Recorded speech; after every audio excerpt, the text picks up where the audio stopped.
Os essênios. Outro capítulo estimulante dessa história é a importância que a comunidade dos essênios desempenhou na vida de Jesus. Segundo Case, essa comunidade exerceu um papel decisivo na vinda do Messias. O que chama a atenção, porém, é que os essênios não são mencionados na Bíblia. A descoberta dos manuscritos do Mar Morto nas grutas de Qumran em 1947 é que despertou o interesse e o entusiasmo generalizados sobre os essênios. Os manuscritos eram a literatura religiosa dos essênios. Segundo Case, havia inúmeros grupos ou comunidades de essênios. O grupo que desempenhou o papel mais significativo na vida de Jesus foi o de Monte Carmelo, o lugar onde foi instalada a escola original dos profetas no tempo de Elias. Os essênios estudavam astrologia, numerologia, frenologia e reencarnação. Essas crenças conflitavam diretamente com a dos saduceus, o que provocou a perseguição dos essênios. Uma das principais características dos essênios, uma particularidade que os distinguia das demais seitas, era a sua expectativa em relação ao Messias vindouro. Por si só, essa posição justificava a existência do grupo. Para Edgar Cayce, de fato, a palavra essênio significa expectativa. Os essênios acreditavam firmemente que era possível purificar-se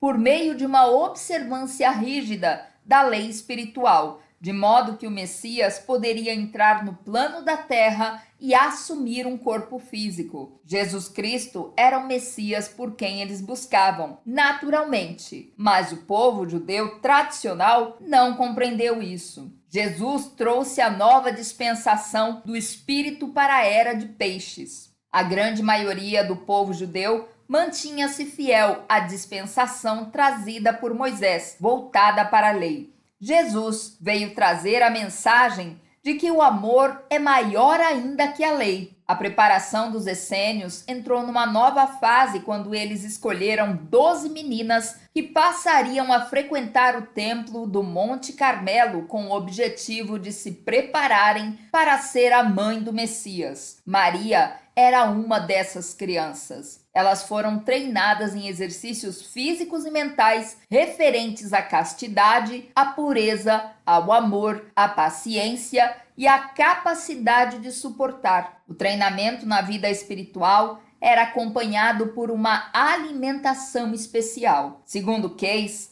o chefe dos essênios nessa época era uma mulher chamada Judite. Era muito raro uma mulher dirigir essa seita naqueles tempos patriarcais. Judite era profeta, médium e instrutora espiritual. Ela havia sido treinada no misticismo judaico e também nos ensinamentos da Índia, do Egito e das regiões persas. Ela também curava e conservava os registros dos ensinamentos. Foi ela que recomendou a Jesus, quando ele se tornou jovem, que viajasse ao Egito, à Índia e à Pérsia para estudar e receber treinamentos mais avançados. Maria tinha apenas 4 anos de idade quando entrou para o templo. Segundo Case, ela foi escolhida com a idade de 12 ou 13 anos pelo arcanjo Gabriel. Então, durante 4 anos, recebeu uma preparação e treinamento maiores do que as outras jovens.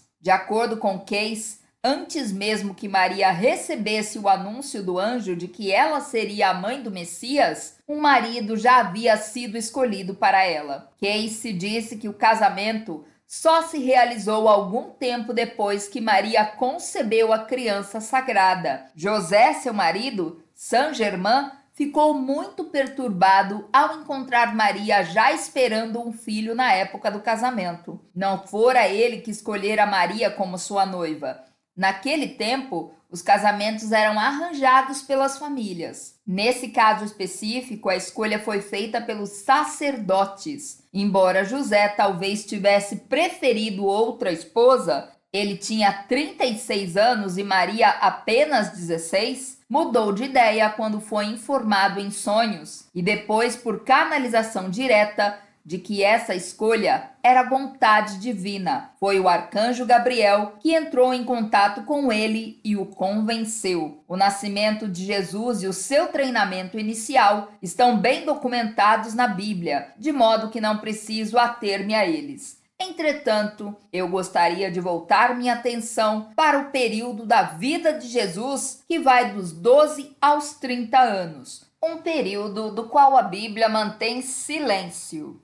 O período desconhecido da vida de Jesus. Segundo Casey, Jesus já era mestre da lei judaica antes dos 12 anos de idade. Dos 12 aos 15 ou 16 anos, Judite, em sua casa no Monte Carmelo, ensinou-lhe as profecias. Em seguida, Jesus foi enviado ao Egito, depois à Índia por 3 anos e à Pérsia, sempre para receber treinamento. Da Pérsia, ele foi chamado de volta por causa da morte de José. Daí ele voltou ao Egito para completar sua preparação de instrutor. Os ensinamentos que ele recebeu na Índia compreendiam as purificações do corpo relacionadas com o fortalecimento do homem físico e mental em suas viagens. E na Pérsia, a união de forças tem relação com os ensinamentos de Zu e Ra no Egito.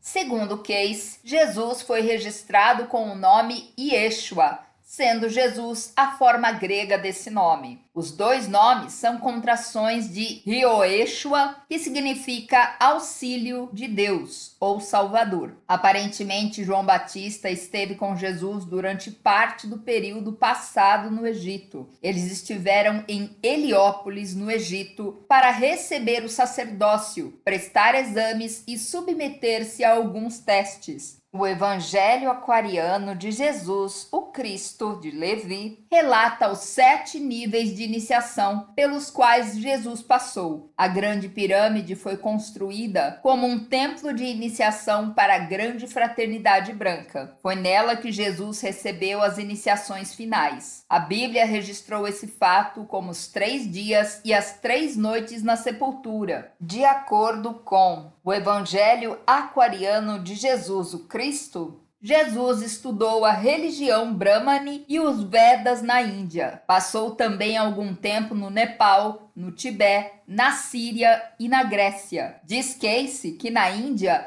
ele estudou sob a orientação de um instrutor espiritual chamado Kajian. Na Pérsia, estudou com Juner e no Egito, com Zar. As canalizações de Casey, Levi e de Jalku documentam os 18 anos da viagem de Jesus pelo Oriente. Fascinante, entretanto, é o fato de que o nosso século testemunhou a descoberta de documentos antigos na Índia e no Tibete, que provam que Jesus esteve por lá. No final do século XIX, Nicholas Notovitch, um jornalista russo que viajava pelo Tibete, ouviu de um lama responsável pelos arquivos de Lhasa, capital do Tibete, que havia milhares de pergaminhos que falavam da vida do profeta Jesus. No Oriente, Jesus é chamado de profeta Issa. Notovitch viajou até um grande convento de Imes, que é o maior e mais celebrado mosteiro de Ladakh, onde encontrou esses documentos. Em 1894, ele publicou os versos na forma que, presume-se, foram traduzidos para ele por um intérprete. Nesses documentos, podemos encontrar as descrições da vida do Buda Issa, que pregou a doutrina santa na Índia e entre os filhos de Israel.